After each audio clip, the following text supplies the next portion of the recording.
Labas vakaras, milijonierių projekto žiūrovai. Šį vakarą, kaip ir žadėjome, su Rūta vėl grįžome į tiesioginės transliacijas, jau šį kartą su trilogija. Tai, ką mes prieš tai pradėjome, tai norime pratęsti. Tikrai turėjome daug komentarų, kad tai yra įdomu, kad tai yra labai įdomi tema. Ir Rūta jau yra labai pasiruošusi. Labas vakaras, Rūta. Sveika, sveika. Tai ko gero geriausiai būtų šį kartą, kad temą pristatytum tu.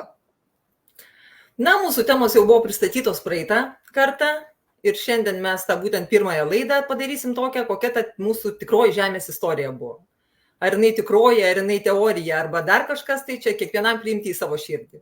Kaip klausosi, taip ir klausyti reikia. Kam klausosi, kad jinai tikra, reikia klausyti, kad tikra. Jeigu klausosi ir netitinka jūsų kažkokias tai tiesas, tą, ką jūs žinote, tai neskubėkite priimti. Tai šį vakarą dar paprašysiu, kolektyvas, matau, po truputėlį renkatės, labai smagu jūs čia matyti. Labas visiems. Parašykite, iš kur mus stebite, tradiciškai parašykite, iš kur mus stebite. Tai tada mes su Rūta gal ir pradėkime. Ar galiu jungti skaidres? Taip. Kaip ir sakiau, mes šiandien kalbėsime apie tą Žemės istoriją ir šitą Žemės istoriją yra gal turbūt pagal mane. Esu labai daug peržiūrėjus įvairiausių laidų, įvairiausių istorijų, įvairiausių teorijų ir man galbūt šis susidėliojo taip, kad jinai man atitinka mano visas tokias žinomas tiesas. Ta, ką aš girdėjus, ta, ką aš mačius ir tas, kas man tikrai sugulė į širdį ir aš ją kažkaip tai priėmiau pagal savąją tikrąją istoriją. Na ir jeigu pradėsim kalbėti apie mūsų Žemės planetą, tai mūsų Žemės planeta susiformavo prieš 6 milijardus metų. Ir šioje planetoje buvo vienas kontinentas, klimatas buvo daug šiltesnis, kadangi Žemės planeta buvo arčiau už Saulės. Ir šitą planetą iš tikrųjų jinai formavosi tuos visus 6 milijardus metų, iki to laiko, kol prieš 5 milijonus metų pas mumi atskrido pirmieji ateiviai iš planetos Tunisaus. Ir jie turėjo tokius labai įdomius laivus iš tikrųjų. Jų laivai buvo visi panašus į piramidės. Ir gal todėl kažkada, tai jau paskui užbaigsim šitą laidą tuo, kad mes statysim tas piramidės, mūsų pasaulyje. Ir tai tikrai labai daug ką duoda. Tai būtent prieš 5 milijonus metų atskridę būtent šitie 65 ekspedicijos dalyviai rado pas mumi labai plačią gamtos augaliją. Ir toje augalijoje rado labai daug visokių gyvybės formų ir rūšių. Ir vieni iš jų buvo primatai. Taip pat buvo ir dinozaurai, taip pat buvo ir įvairūs kitokie, ir augalija, ir mūsų flora, ir fauna. Tačiau pažiūrėjus į tuos primatus, jie gal buvo panašus kažkuo tai gorilas, tačiau jie buvo tikrai daug didesni. Ir šiandien dienai nėra tokio pavyzdžio, kokį buvo tuo metu prieš 5 milijonus metų. Šitą ekspediciją išskrido ir leido evoliucionuotis pačiai Žemės būtent šitai gyvūnijai. Na ir po 3 milijonų metų jie atskridę rado nesusiformavusi iš tikrųjų protą pas šiuos primatus, o yra, gal sakyčiau, tokia misija visų mūsų ir planetų kitų atstovų padaryti taip, jog iš dvasinio pasaulio kuo daugiau būtų planetų, į ką galima reinkarnuotis, įsikūnyti. Ir vienas iš tokių buvo daug mokslininkų, jie labai daug kalbėjo, labai daug tyrė viską ir iš tikrųjų buvo sudaryti tokie hibridai. Tai šitie hibridai buvo iš 45% primatų mūsų Žemės, iš 35% Borhado atstovų planetos, 15% Tunisaus, būtent šitie, kurie pirmieji pas mumi buvo atskridę, ir 5% Silbeto. Dabar jeigu pažiūrėtume, tai visi kiti planetų atstovai, jie yra, kaip ir mes panašus, vienintelis 5% mes turim iš kitos rasės atstovų. Ir čia įvyko toks, sakyčiau, biškinės susikalbėjimas, kadangi šitos rasės atstovai, jie taip pat rado pas mumi, matė, kad yra mūsų dinozaurai. Ir jie labai norėjo padaryti taip, kad būtent įsikūnimas būtų ne tik į primatus ir sukurtas hybridas iš tų procentų, kur buvo pasakyta, bet duoti taip pat kažkokias tai DNR daleles ir ropliams ir iš juos padaryti, kad į juos būtų galima įsikūnyti. Ir tikrai susipyko jie tarpusavį šitie visi mūsų, sakyčiau, kūrėjai. Ir įrodė, kad negalima, kad būtų dviejų, sakyčiau, kažkokie tai dviejos rasės protingos, nes bus tada karas ir jie nesusikalbės. Ir gavosi taip, kad jie tikrai paliko tos atstovus be nieko. Ir šitas Silbeto atstovai iš tikrųjų supyko ant visų kitų ir jie paskui, va šitoj visoje istorijoje, jie koją ir kišo mums. Na ir, kaip ir sakiau, buvo sukurta 9 poros, buvo sukurta 18 žmonių ir šitie pirmieji hibridai, jie ir buvo, tame tarpe ir buvo Adomas ir Ieva. Ir mes turim tą tokią labai labai įdomią istoriją apie rojų, kur jisai ten buvo, kur jisai vyko. Ir iš tikrųjų tas Edeno sodas tai ir buvo ateivių bazė. Jinai buvo įsikūrusi šiaip taip to kontinento žemyno viduryje. Tačiau jeigu pagal šiandieną pažiūrėjus, tai bus Saharos dykuma. Ir bazę supo labai labai didelis sodas, kuriame buvo labai daug įvairiausių augalų ir žvėrių. Ir šitos mūsų, sakyčiau, pirmtakus mūsų protėvius, juos nuo mažų dienų augino. Ir ateiviai jiem įskiepijo iš tikrųjų ir mokymus, įskiepijo, sakyčiau, gal ir tą tokį protingą suvokimą apie visą pasaulį, kaip viskas yra. Ir jie užaugę, jie tikrai savo tuos sukūrėjus, tie, kurie mumis sukūrė, jie laikė dievais. Ir labai džiaugiasi iš tikrųjų, kad duoda tokią informaciją, duoda tokias žinias. Ir čia mes susidūrėm su tokiu vienu įdomiu momentu, kuris aprašytas pas mumi netgi ir Biblijoje, ir kuris aprašytas visose, sakyčiau, mūsų knygose, pačiose senose. Pas mumi viena iš rasių, kuri buvo atskridusi, jinai su savim visą laiką vežiojosi vieną augalą. Tai buvo horol medis ir jisai buvo reikalingas jiems virškinimo sistemai, kad jie su juo geriau jaustusi. Tačiau žmogui sukurtam hibridui, šitas augalas buvo tikrai nuodingas ir buvo pasakyta, kad to augalo geriau neliesti. Ir vat būtent ta istorija, kuri aprašyta ir pradžios knygoje, kaip gyvatė pasiūlė suvalgyti obuolį, tą uždraustą vaisių, būtent apie šitą istoriją visi ir kalba. Tačiau tą vaisių paragavo, iš tų visų 18, jį paragavo tik tai 4 vyrai ir 2 moteris. Ir pirmieji vyrai, kurie paragavo to vaisiaus, taip ir buvo pasakyta, šitas gyvatė įsikūnijęs Silbeto atstovas, nes mūsų protėviai šitą visą istoriją kažkodėl tai metaforom kažkokiom tai aprašė ir taip, kad prisiliesti prie tos tikros tiesos labai buvo sunku. Tai buvo pasakyta, kad būtent neduoda jums to uždrausto vaisiaus, todėl kad jums neatsivertų akis ir jūs netaptumėt tokie kaip dievai. Tai tikrai tas sugundimas buvo. Ir tie pirmieji vyrai, kurie paragavo būtent to uždrausto vaisiaus, jie, kaip ir pasakė, sako, tikrai pas mumi akis atsiveria, gal daugiau didesnis suvokimas atsiranda, tačiau truputį vėliau juos jie apsinuodijo. Tik buvo, gal sakyčiau, labai geras dalykas, kad juos greitai surado. Ir kai juos surado, jiems, kaip aš sakau, davė antikūnių, jie buvo pagydyti. Tačiau būtent tas Silbeto atstovas, kuris jisai čia visą laiką kišo, sakyčiau, tokius pagalius į ratus, ir mūsų tiems kūrėjams maišė. Jisai buvo įsikūnęs Liuciferio dvasia. Ir paskui, kaip mes kalbėsime apie dvasinį pasaulį ir tuos būtent visus įsikūnimo lygius, aš apie jį daugiau papasakosiu. Tačiau buvo pasakyta, kad jisai nuteistas ir tai buvo išsiųstas į nusikaltėlių planetą, o po to jau, kai išėjo iš įsikūnimo, gavosi kažkuriam būsiam dvasiniam lygyje. Ir gal būtent šitas įvykis, jisai buvo toks, sakyčiau, ne pats geriausias, kadangi ir mūsų kūrėjai jau nelabai pasitikėjo mumimis. Ir mes patys jau irgi, tada mūsų protėviai kažkaip tai irgi, tas buvo požiūris truputį kitoks jau ir į mūsų tuos, sakyčiau, kūrėjus. Na ir tas išėjimas iš rojaus, neišmetimas iš rojaus, tai čia buvo tas iškeldinimas iš bazės. Ir tikrai, kažkaip tai galbūt ta visa istorija tokia jinai yra aprašyta ir bet kokiam pasaulyje religijoje jinai yra šitą istoriją. Tik tai sakau, kiekvienas ją perduoda taip, kaip suvokia. Ir kadangi jau jie išėjo ir paliko mumi gyventi patiems. Tačiau tikrai padėjo, pastatė namus ir sukūrė, davė daug visokių ir instrumentų ir išmokino, kaip gyventi. Na ir noriu pasakyti tik tiek, kad tam visam kontinente jau atsirado dideli miestai. Ir čia gal sakyčiau tokie ne miestai, o regionai, nes mes labai gerai žinom apie Atlantidą. Ir iš tikrųjų Atlantida tai buvo vidurys žemyno ir jisai atsirado prieš 2,5 milijono metų. Paskui mes žinom Hiperborėją ir galbūt šitam kontinente, šitam mūsų planetoje nebuvo nei šiaurės ašigalio, nei pietų ašigalio. Čia pas mumi atsirado Hiperborėja, būtent tas regionas didelis, kuris atstojo šiaurės ašigalį. Ir jisai atsirado prieš 1,5 milijono metų. Ir Lemūrija, jinai jauniausia pas mumi yra ir jinai atsirado pietų ašigalį prieš milijoną metų. Ir jau tikrai mes buvom tos baltosios rasės atstovai, 4 metrų aukščio, kaip mūsų pirmieji protėviai išėjo į žemę, jie buvo vegetarai, mes valgėm, tik tai paskui prisipratinom valgyti kiaušinius ir žuvis ir gyvendavo nuo 600 iki 900 metų.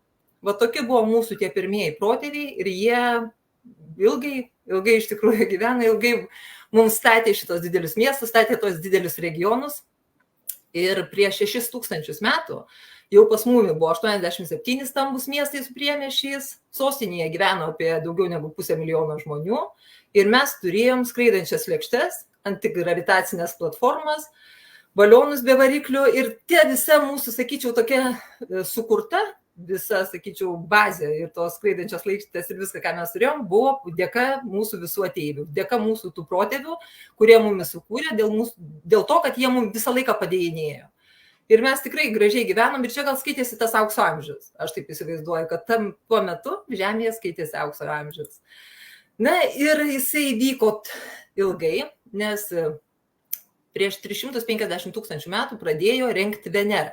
Sąlygas Veneroje gyventi mūsų būtent Žemės gyventojų atstovams. Kadangi buvo sugalvotas toks motyvas, jeigu jau Saulės sistemoje mes turim vieną hibridą, į kurį gali reikarnuotis dvasia, tai tegu visa Saulės sistema ir būna apgyvendinta būtent žmonėmis. Ne kažkokiais kitais užvežtais protingom būtybėm, bet būtent žmonėmis. Ir taip ir buvo sumastyta. Ir prieš 200 000 metų 20 000 savanorių persikėlė ir į Marsą, ir į Venerą. Ir ten tikrai, lygiai taip pat, kaip pas mumi, tos sąlygos irgi buvo ne ką prastesnės ir kuo puikiausia žmonija tenai gyveno. Tačiau sukantis metams mūsų protėviai kaip ir tas žmogaus sukurtas. Ir silbetų atstovai galbūt va tie reptiloidų klasės mūsų kūrėjai, jiem labai ir nepatiko. Jie ir sakė, šitie genai sudėti taip neteisingai ir tam žmogui bus labai sunku gyventi, kadangi jisai labai turės daug visokių pasiūlų ir tų pasiūlų bus tiek daug, kad jie negalės atsikratyti to. Taip ir buvo. Ir iš tikrųjų mūsų tie tokie protėviai, kurie pradėjo bendrauti su plazmoidinėm civilizacijom, pradėjo dėl valdžios naudoti ir ginklus, pradėjo dėl valdžios naudoti duotas mūsų kūrėjų visokias daiktus ir instrumentus. Ir čia iš tikrųjų prasidėjo pirmieji aukojimai, kur kitą kartą būna per žmogaus prievartą buvo padarytos neteisingos kažkokios tai dėlionės.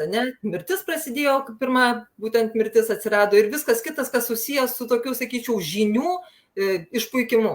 Jie per daug išpuiko ir jau save norėjo parodyti visai kitoj pozicijoje. Ir tikrai tie silbetų atstovai, jie ne vieną kartą kreipėsi į visas tarnybas ir jie sakė, kad žmonija, pažiūrėkit, kur jinai ritasi kokiais pas visai į kitą pusę. Tačiau vis tiek niekas neužsiėmė kažkokių tai tokių labai rimtų dalykų, tų žinių nesuvaldė. Ir gavosi tas, kas gavosi. Prieš 12 000 metų įvyko didelis karas, būtent tarp silbeto, Žemės ir tarp žvaigždinės sąjungos. Ir čia gal gavosi būtent, tą karą iš tikrųjų, tai kaip ir sakau, jau prieš 40 000 metų prasidėjo tie mūsų aukojimai ir neteisingas požiūris į viską, ką mums duoda. Jeigu duoda kažkokį tai vaistą, tai nunuodija su tuo vaistu, jeigu duoda kažkokį tai išradimą gerą ir tai tą išradimą panaudoja karo kažkokiems veiksmams ir tada žudo kitus, Ir tas karas taip ir prasidėjo. Karas buvo sugalvotas tam, kad sunaikinti visą žmonijos rasę. Tai prasidėjo nuo to, kad iš tikrųjų puolė pirmiausia ir Marsą, ir Venerą, ir tuo pačiu puolė mūsų Žemę. Ir galbūt norėjo, tikrai, tuo metu, žinokit, buvo labai dideli, sakyčiau, tokie ginklai, kurie net visas planetas iš savo orbitų išmetė. Ir mes turime tokį, sakyčiau, tą pavadinimą, kaip dvasinėme pasaulyje, tai vadinosi kaip karas tarp šviesos ir tamsos, tarp gėrio ir blogio. Ir būtent ir Biblijose aprašytas šitas karas yra būtent šitoje plotmėje. Kaip mūsų archangelas Mykolas, jisai kariauja su drakonu. Vėlgi tą reptiloidų rasę jie priskiria būtent tiems drakonams, gyvatei, paskui ten atsirado šėtonas po kažkiek tai laiko šitam paveiksle.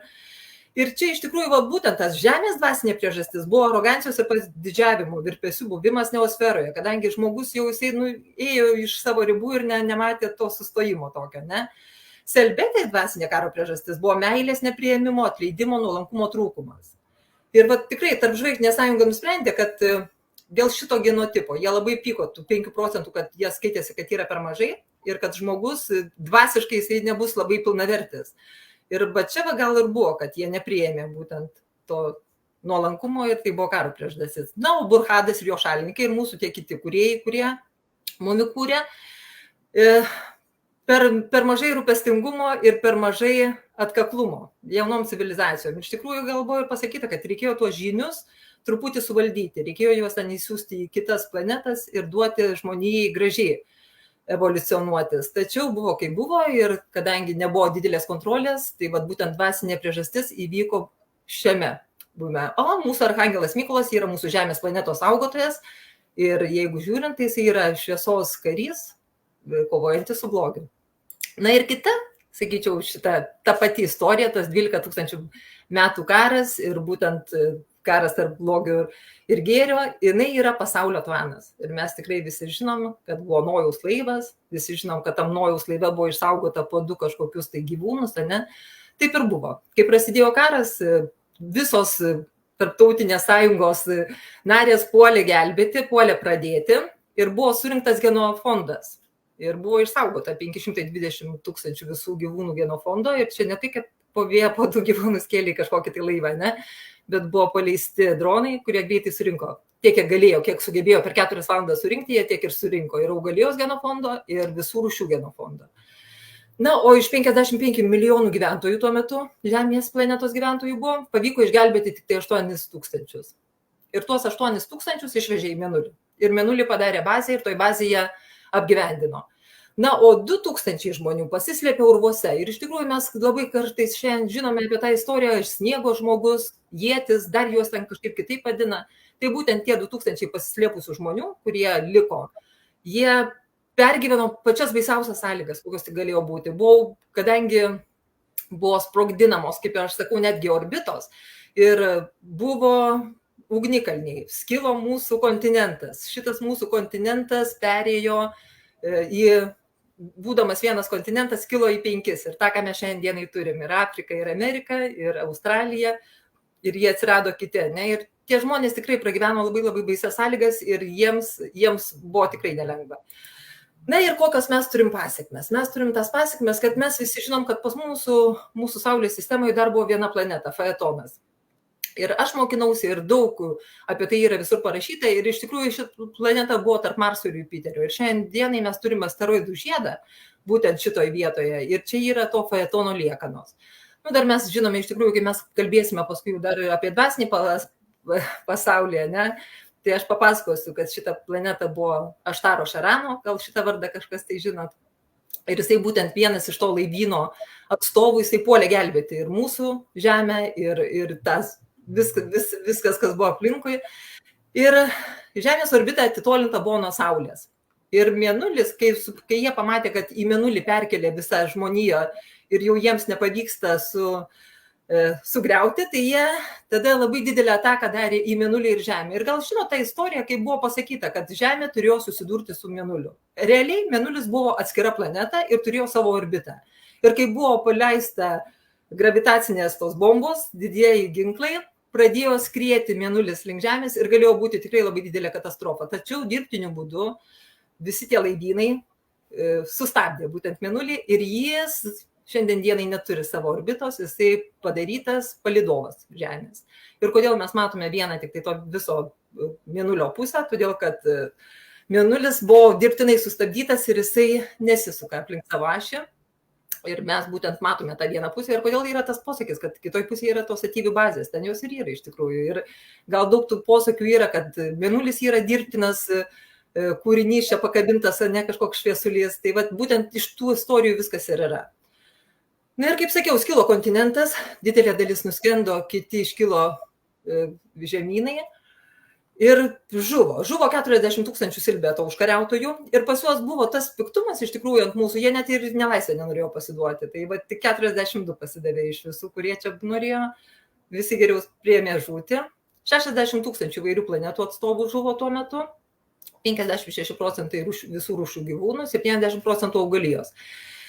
Ir Marse išliko gyvi tik 200 žmonių, O Venerą pavyko išgelbėti ir visus gyventojus iš Veneros pavyko pervesti į kitą planetą. Ir mes tikrai turim savo Žemės atstovus gyvenančius kitoj planetoje, daug išsivyščiusius, ir kai kalbėsim būtent apie civilizacijas, aš apie juos ir papasakosiu.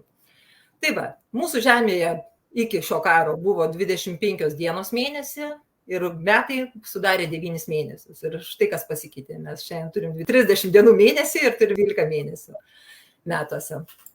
Na ir kas vyko toliau? Kadangi mes buvom išvežti į Mėnulį, tai maždaug po 3 metų. Po 3 metų mums sugrąžino atgal. Ir kaip viskas įvyko, ne, ten tie, sakyčiau, dideli žemės drebėjimai, radiacijos buvo labai daug, iš tikrųjų puolė valyti žemę. Puolė tvarkyti ir po 10 mėnesių jau būtent iš to genofondo pradėjau auginti augaliją ir gyvūniją visuose žemynuose. Tačiau daug kas neišgyveno. Ir vieni iš tų, kurie neišgyveno, tai iš tikrųjų buvo dinozaurai mūsų. Jie, kadangi pasikeitė planetos temperatūra, pasikeitė gyvenamos visos sąlygos ir būtent jie neprisitaikė prie šitos. Tik ko dar pamiršau pasakyti, kad ten su tais žmonėmis, kurie liko 2000, ne urvuose, išliko ir mamutai mūsų. Tai vat būtent tas gyvūnas irgi buvo Žemėje išlikęs. Na ir paskui į Žemę jau iš 8000 žmonių iš Mėnulio grąžino į Žemę ir 2000 iš Veneros. Tie, kurie buvo išvykę į Diserų planetą, taip pat sutiko grįžti į Žemę ir būtent gyventi Žemėje. Tai buvo pakeista žmogaus DNK, buvo padaryta, kad žmogus jau taptų ne vegetaru, bet galėtų viską valgyti. Ir buvo taip sukurta, kad ir žmogus prisitaikytų prie šitų gyvenamų sąlygų, tačiau vis tiek buvo viena rasė. Ir mes buvom jau, sakyčiau, ne 4 metrų, nes per tuos visus metus, tuos, sakyčiau, 3 milijonus metų, kai mumis sukūrė, mes buvom 4 metrų aukščio, iki mūsų karo, kai buvo 12 jau tūkstančių metų, prieš 12 tūkstančių metų, mes jau siekėme tik tai 2 metrus aukščio. Tačiau buvo viena rasė, mes buvom baltieji žmonės ir mumi sugrąžino po 3 metų į Žemę. Ir mes atkeliavome pirmieji, būtent žmonės buvo sugrąžinti į Mesopotamiją, tarp upių, skaitosi šitą teritoriją, Babilono apylinkės. Ir mums buvo paruošta gyvenvietės. Dar toks įdomus dalykas, gal kartais žmogus kažkoks tai turi tokį posakį, kad aš Mėnulio vaikas esu. Arba ten jisai, kai būna Mėnulio, kokį labai didelis Mėnulis, jisai lunatikuoja. Tai jūs visi esate tų protėvių, kurie buvo išvežti į Mėnulį. Nes per tuos 3 metus Mėnulyje daug kas gimė, ne? Daug vaikų gimė, daug buvo, sakyčiau, tokių naujagimių ir jūsų, būtent tie naujagimiai, jie buvo jūsų protėviai. Ir šiandienai perneša jums tą būtent Mėnulio energiją ir jūs esate tokie. Tai ką noriu pasakyti, kad mes puikiai gyvenom būtent toje Mesopotamijoje, bet po 600 metų, kai jau buvo 128 000 gyventojų, sugalvojo jau mūsų Žemės pasaulio atstovai gyventojai nuskristi pas savo brolius, pas savo ateivius, ne, ir sugalvojo įstoti į tarp žvaigždinę sąjungą, norėjo tapti dievais ir, sakyčiau, turėti visas tokias sąlygas, kai visi kiti, ne. Ir sugalvojo pasistatyti raketą.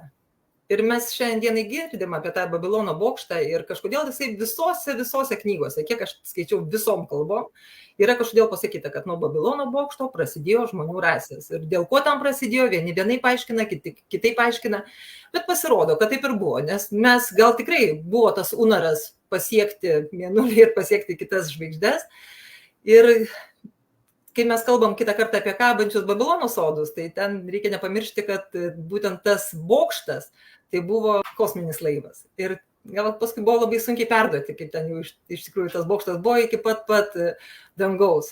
Bet šitas padavimas jisai yra išlikęs. Ir taip ir buvo. Mumi padalino į 4 rases, po 30 maždaug tūkstančių. Ir nuo 500 iki 2000 grupės paskirstė po žemynus. Ir kiekvienam žemynė mumi taip pat išdėliojo po gabaliuką visur ir mumi leido jau gyventi rasėse. Bet kai aš jau pasakosiu apie mūsų civilizacijas, aš ten daugiau papasakosiu. Su kokia civilizacija bendravo Kinijos žmonės, su kokia civilizacija bendravo raudonieji žmonės, ne? Ir jie kiekviena savo, sakyčiau, ta grupelė turėjo netgi savo kažkokius tai kontaktus su būtent kažkokiais tai labai žymiais mūsų šiandienai žinomais atstovais. Tai papasakosiu tikrai daugiau. bet vieną tokią, sakyčiau, dalį noriu priimti apie Egipto piramidės. Kol dar nebuvo prieš karą, iš tikrųjų, prieš 12 tūkstančių metų buvo labai daug piramidžių pristatyta. Ir visos šitos piramidės, jos sugriuvo karo metu, arba paskendo ir šiandien jau randame mes ir tų seniausių piramidžių, kurios dar yra išlikę iškasenose kažkur tai, ne? Tačiau jeigu mes žinom dievą Totą, kurį kažkaip pas mumis čia taip priima su būtent paukščio galva, jisai buvo būtent tas tumisausas. Ir visi tumisausai iš tikrųjų jie ir yra 7-8 metrų aukščio. Šitas žmogus buvo specialistas kontaktai su žyniais. Ir buvo sugalvota taip, kad žyniai turėtų kalbėti atskirą kalbą. Jie ir kalbėjo atskirą kalbą. Ir čia atsiranda tos lentelės, ne, kai sako smaragdo lentelės, kurias perdavė Totas. Tai kodėl tos smaragdinės lentelės? Todėl, kad jos galbūt turi tą, sakyčiau, labai didelę vertę. Tai va, ta smaragdinė lentelė ir atsiranda būtent šitos pozicijos. Na, o iš tikrųjų, mūsų va šitas pirmasis jau vėlesnės piramidės, tai prieš nuo 8000 iki 5000 metų, statė būtent padėjo statyti šitie tumisauso atstovai. Tačiau, ką noriu pasakyti, pas mumi buvo prieš karą stovėjo 2 sfinksai. Ir šitie 2 sfinksai žiūrėjo į Nilą. Jie buvo pastatyti pirmojo miesto garbiai, kai buvo pastatytas pirmas miestas. Ir šitas miestas iš tikrųjų tokia, sakyčiau, draugystė buvo parodyta, nes veidai buvo pakeisti gal 5 kartus šitų sfinksų. Tačiau, kai vyko karas, didžiausią smūgį iš kažkokių tai ten didelių, sakyčiau, gravitacinių bombų gavo vienas sfinksas ir jisai subyrėjo. Tačiau kitas, jisai išliko ir jisai buvo užkastas. Ir jį atkasė prieš 6000 metų. Ir kai jau rado šitą sfinksą prieš 6000 metų, tai yra tokios padavimai, kad po sfinksų 15 metrų gylyje yra tas senasis miestas, kuris dar yra išlikęs iki karo.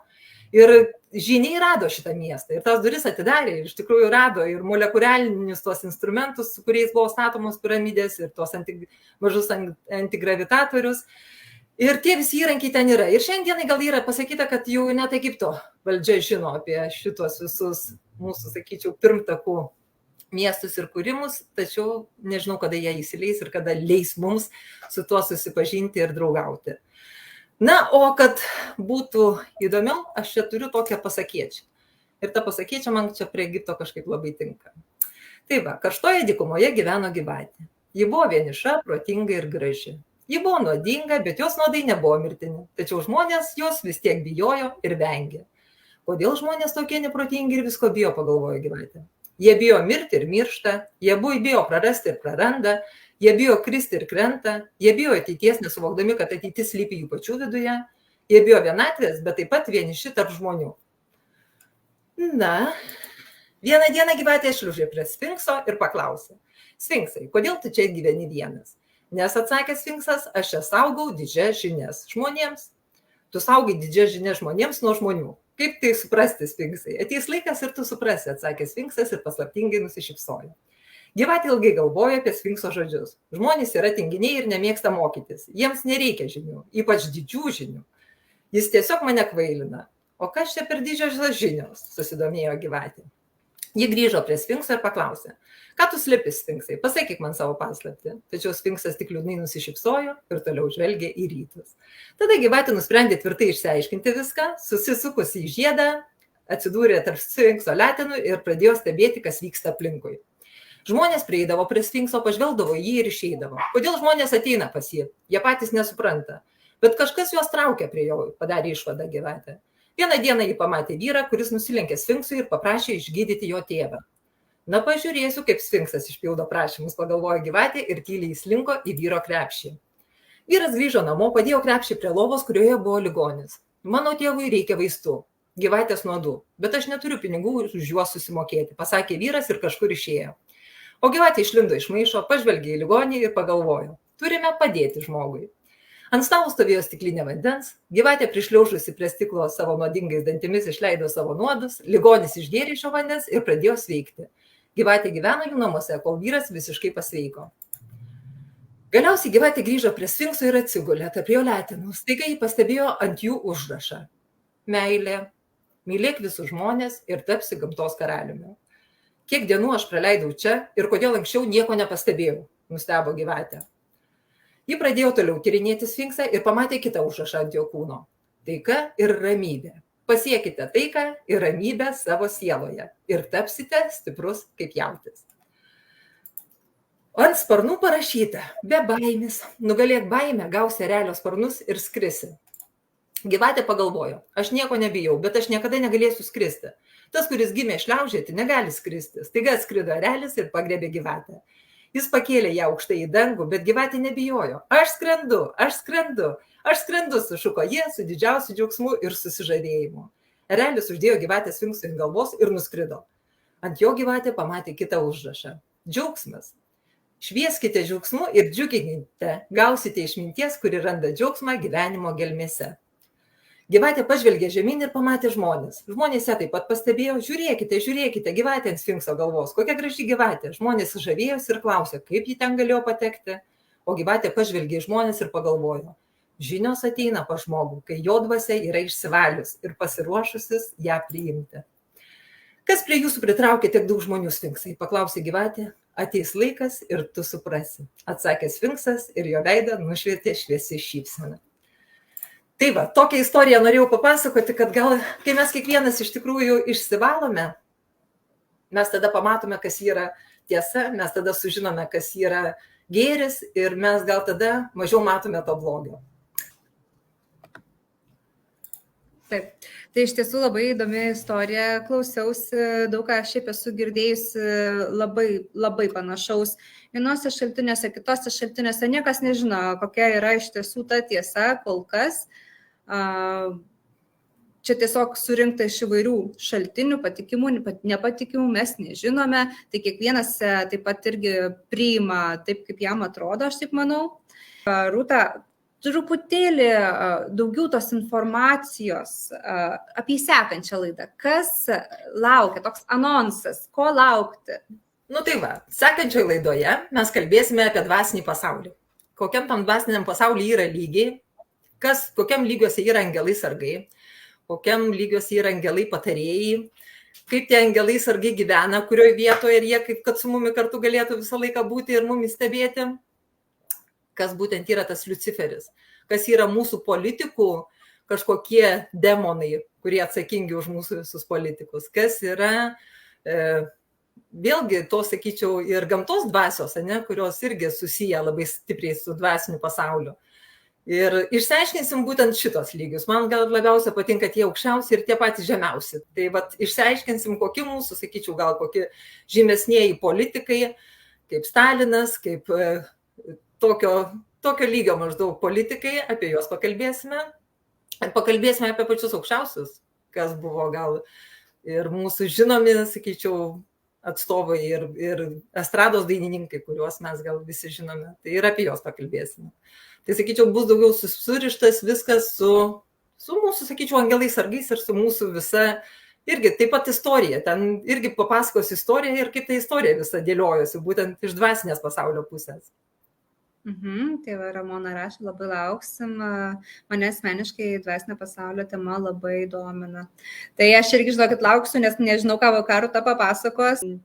Jinai tiesiog yra taip labai gerai susisteminus tą visą informaciją.